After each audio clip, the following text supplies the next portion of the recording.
Hello అండి, అందరికీ నమస్కారం.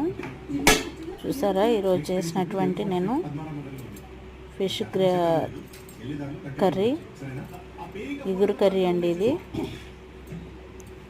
ఫిష్లో చాలా పోషకాలు ఉంటాయి కనుక నేను ఎక్కువ శాతం కాలువ చేపలని చూస్ చేసుకుంటాను. చెరువు చేపలకి అంత టేస్ట్ ఉండదు. కాలువ చేపతో చేసినటువంటి ఫిష్ ఇగురు కర్రీ అండి ఇది. చూసారా ఎంత యమ్మీగా ఉందో. ఇది వేడివేడి రైస్లోకి చాలా బాగుంటుంది. కర్రీ 2 hours అయిన తర్వాత తింటే కనుక.